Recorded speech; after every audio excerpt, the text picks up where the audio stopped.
Hello everyone. आज हम लोग क्लास 9 का ट्रायंगल चैप्टर का बहुत ही इंपॉर्टेंट क्वेश्चन पढ़ेंगे। क्वेश्चन है आपका, देखिए बोर्ड पे लिखा हुआ है क्वेश्चन है कि इन अ ट्रायंगल एबीसी। चलिए सबसे पहले हम ट्रायंगल बनाते हैं ABC.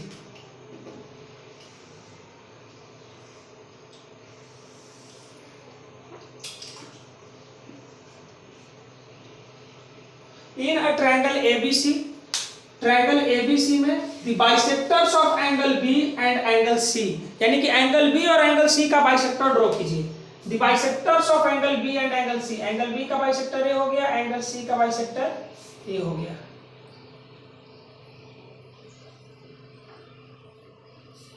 Intersect each other at point O, मतलब कहने का यह है कि एंगल बी और एंगल सी का बाइसेक्टर एक दूसरे को पॉइंट ओ पे इंटरसेक्ट कर रहा है, यानी कि the point of intersection of angle bisector of B and angle C is O. The point of intersection of angle bisector of angle B and angle C is O. Angle B और angle C का point of intersection क्या है?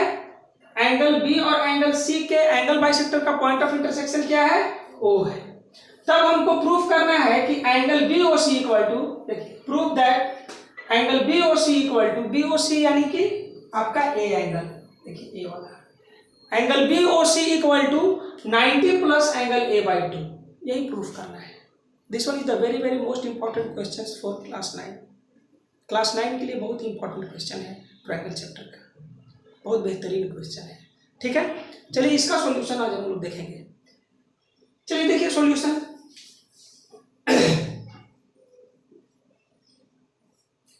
देखिए OB और OC जो है angle bisector है angle B और एंगल सी का। तो सिंस, एक minute, let angle OBC equal to x and x degree and angle OCB is equal to y। इसको हम x ले लेते हैं और इसको हम y ले लेते हैं। OBC, angle OBC equal to x and OCB equal to y। तब देखिए क्या होगा इसके आगे, since OB and OC are bisectors of angle B and angle C respectively. OB और OC बाइसेक्टर है एंगल B और एंगल C का। तो जब बाइसेक्टर है और इस एंगल को हम x मानेंगे तो AB हमारा एंगल क्या हो जाएगा? x हो जाएगा, और इसको जब y मानेंगे तो AB हमारा y हो जाएगा। क्यों? क्योंकि OB बाइसेक्ट कर रहा है, यानी कि एंगल B को दो बराबर भाग में बांट रहा है। तो दो बराबर भाग में बांट रहा है तो A यदि x होगा तो AB हमारा एंगल का मेजर कितना होगा? x होगा। और यहाँ पे OC बाइसेक्ट कर रहा है एंगल C को, तो इसको हम y लेंगे तो AB हमारा क्या हो जाएगा? y हो जाएगा। Any doubt? चलिए नेक्स्ट देखिए। Then angle ABO equal to angle OBC equal to x degree. ABO और OBC दोनों कितना हो जाएगा? x degree and angle ACO equal to angle OCB equal to कितना? y degree. कोई प्रॉब्लम नहीं आता है? चलिए नाउ अब चलेंगे हम लोग ट्रायंगल ABC में। तो now in triangle ABC, in triangle ABC में आइए, by angle sum property of triangles. Triangles के एंगल सम प्रॉपर्टीज। तो what is the angle sum properties of triangle? Triangle का एंगल सम प्रॉपर्टी क्या होता है बताइए? Sum of the all angle of the triangle is equal to 180 degree. 180 degree, very good. Angle sum properties of triangle कहता है कि triangle के तीनों एंगल का सम कितना डिग्री होता है? 180 डिग्री। तो by angle sum properties of triangle से हम लोग लिख सकते हैं angle A plus angle B plus angle C equal to 180 degree. कोई डाउट? अब क्या करेंगे हम लोग कि इसको दोनों साइड में 2 से डिवाइड कर देंगे। डिवाइडिंग बाय, इसको याद रखिएगा, ठीक है, डिवाइडिंग बाय 2 बोथ साइड। दोनों साइड कितना से डिवाइड करना है? 2 से। तो 2 से डिवाइड करेंगे तो ये हमारा मिल जाएगा angle A by 2 plus angle B by 2 plus angle C by two equal to 180 by 2।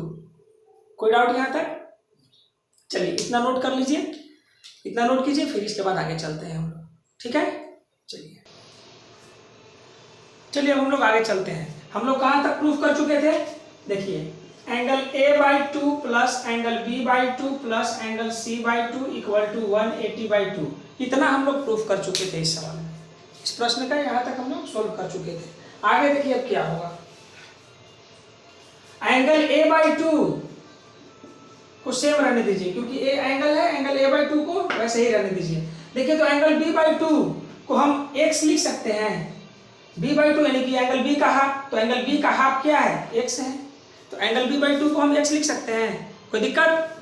चलिए तो एंगल b बाई टू को हम x लिख दिए। Similarly angle c by two को हम क्या लिख सकते हैं? बोलिए, एंगल c बाई टू को क्या लिख सकते हैं? c का हाफ क्या हो जाएगा?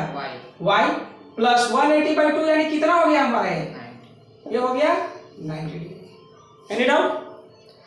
अब देखिए ये एंगल ए बाई टू था, इसको सेम छोड़ दिया हमने। एंगल बी बाई टू को हमने x लिख दिया और एंगल सी बाई टू को हमने क्या लिख दिया? y लिख दिया। कोई डाउट? 180 बाई टू कितना हो गया? 90 डिग्री। कोई दिक्कत यहाँ तक? अब चलिए नेक्स्ट क्या कीजिए कि एंगल बी और सी को दोनों साइड ऐड कर दीजिए। इसको भी याद रखना पड़ेगा आपको। दो चीज इसमें हमने खुद से एक्स्ट्रा किया है। एक तो यहाँ पे क्या किया था हमने? 2 से डिवाइड किया था दोनों साइड में। एक एक्स्ट्रा वर्क हमने किया था कि 2 से दोनों साइड डिवाइड किया था, तो वो कॉन्सेप्ट याद रखना पड़ेगा। अब एक हम एक्स्ट्रा यहाँ पे कर रहे हैं क्या कि एंगल बी और सी को दोनों साइड ऐड कर रहे हैं, तो इसको भी आपको याद रखना पड़ेगा। ठीक है, चलिए एडिंग एंगल बी और सी बोथ साइड। क्यों ऐड कर रहे हैं अभी पता चलेगा आपको। एडिंग एंगल बी और सी बोथ साइड, दोनों साइड एंगल बी और सी को ऐड कीजिए। तो ये हो गया angle A by two plus X plus Y plus angle B O C, और इधर भी हो गया 90 plus angle B O C. कोई डाउट? अब जरा देखिए तो angle A by two plus X plus Y plus B O C, X plus Y plus B O C को हम कितना लिख सकते हैं? 180 डिग्री लिख सकते हैं by angle sum properties of triangle से, क्योंकि इन ट्रायंगल ओबीसी में एक्स वाई और एंगल बी ओ सी तीनों एंगल है। कोई डाउट? तो इसके जगह पे हम क्या लिख सकते हैं? 180 degree equal to 90 plus angle B O C in triangle OBC by angles sum of triangles. इसी से ना हो गया? यस। ओबीसी में angle sum properties of triangle से हमने इसको लिख दिया। नेक्स्ट देखिए angle A by two plus 180, 90 को इस साइड ट्रांसपोज करेंगे तो माइनस हो जाएगा, इस साइड बच जाएगा हमारा क्या? राइट साइड में एंगल बी ओ सी, यानी angle B O C equal to 180 minus 90 कितना हो जाएगा? 90 plus angle A by two. यही ना प्रूफ करना था? यस। Any doubt? हो गया ना प्रूफ? कितना इजीली प्रूफ हो गया। This one is the very very most important question for class 9।